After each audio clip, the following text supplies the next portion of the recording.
Здравствуйте, дорогие друзья! Сегодня я хотела бы вместе с вами произвести подкормку прикорневую и листовую растений с использованием макроудобрений. Подкормку будем производить в тепличке, а здесь у меня находятся реанимашки, совсем маленькие растения, недавно отделенные от материнского куста. Одним словом, те растения, которые требуют к себе повышенного внимания. Итак, для подкормки я буду использовать удобрения, макроудобрения. Здесь я уже взвесила. Здесь ровно 0,5 грамм. Мы будем использовать макроудобрения с НПК 3.1.3 и 3.1.6. Здесь 0,5 грамм. Эти удобрения взяты в равных пропорциях по 0,25 грамм. Смешивая эти два удобрения, мы тем самым поднимаем содержание калия в поливочной воде. Это именно то, что сейчас нужно для этих растений. То есть калия здесь чуть-чуть больше, чем азота, а фосфора минимальная доза. Итак, это удобрение я буду разводить в литре воды. Я использую для полива дистиллированную воду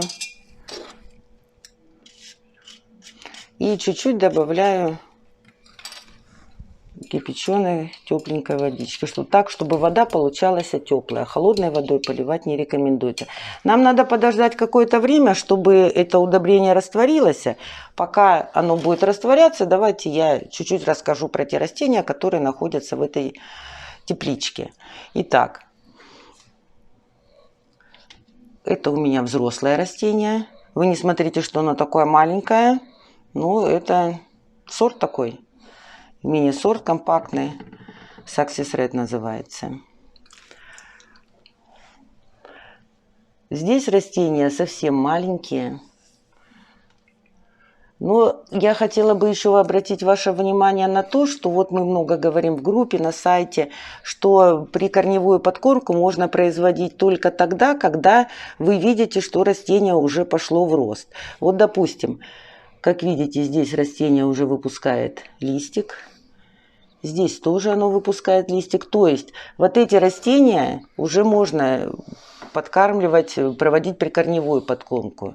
Ну, в принципе, если так посмотреть, то у меня уже здесь все растения тронулись в рост. Вот это вот пенек, который я недавно показывала в последнем своем видеоролике. Рядом тоже тот же пенечек, который также участвовал в видеоролике, но листик этот был у него совсем маленький. Сейчас, посмотрите, листик уже раскрылся. Уже, как говорится, хорошо вырос. Это Дакота. Последняя пересадка была. Ну, а это у нас страдалец, можно так сказать. Попал он ко мне совсем случайно. Больной, заражен был трипсом. Вот это, как видите, уже новые листочки он выпустил. И зацвел он уже. Пора его пересаживать. Как видите, ствол. Вот оттуда идет тоже молодой росточек. И здесь у него цветочек. Ну вот следующую пересадку мы сделаем вместе с вами его. Хотела бы обратить внимание вот на это еще растение. Это у меня лакшери. Его мы тоже уже можем подкармливать как по листу, так и проводить прикорневую подкормку. Как видите, листик у него уже появился, значит, растение уже тронулось в рост. Итак, посмотрим, что у нас здесь растворилось. Удобрения растворились. Вот этого литра мне хватит как для листовой подкормки, так и для корневой. То есть часть я сливаю в обычную пластиковую бутылку. Вы знаете, лейками не очень удобно пользоваться, теми, которые продают в магазинах. Я вот нашла такой выход использования вот такой бутылки. Еще чуть-чуть подольем. Мне кажется, маловато будет. Как видите, и носик. Обычный носик, снятый из детской бутылочки, которую продают в магазине. для детей. Так, остальной раствор я вылью сюда для того, чтобы применить его для опрыскивания.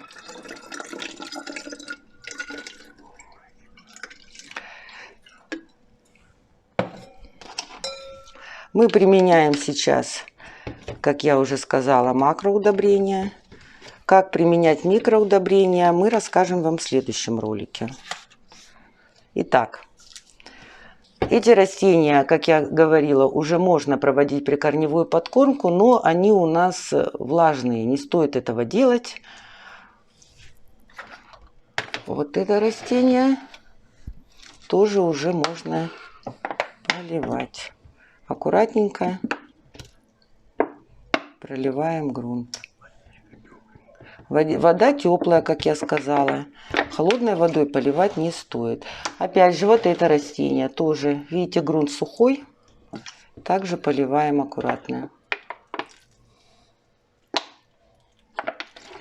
Обратите внимание на вот это растение. Здесь не стоит пока производить полив, потому что многие очень спрашивают, когда можно поливать растения, когда еще не стоит.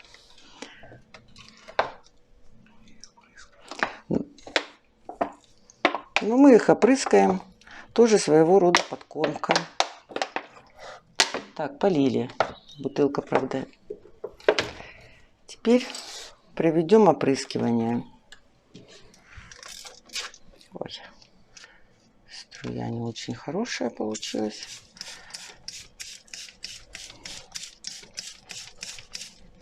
Также все.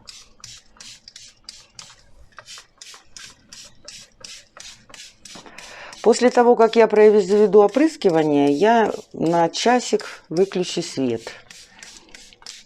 Затем свет будет включен, и растения будут жить в обычном режиме. Опрыскивать можно как верхнюю, так и нижнюю сторону листика. Здесь, конечно, у нас неудобно, но как получается.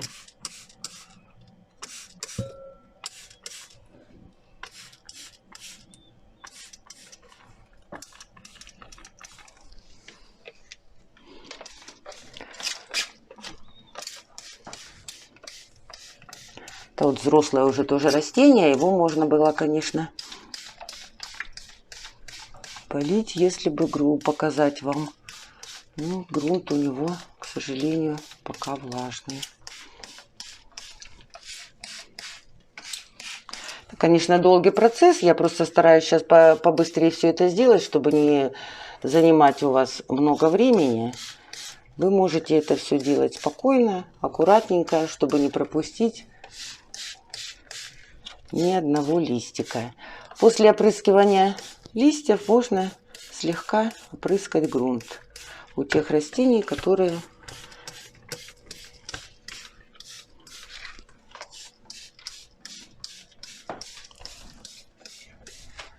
стебли тоже вот растения надо опрыскивать.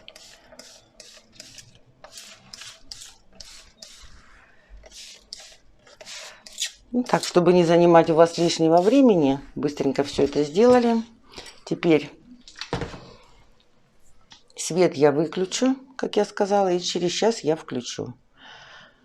Мы произвели с вами подкормку макроудобрениями. Следующий наш видеоролик будет это подкормка растений с использованием микроудобрений. Всего вам доброго, спасибо за внимание. До свидания.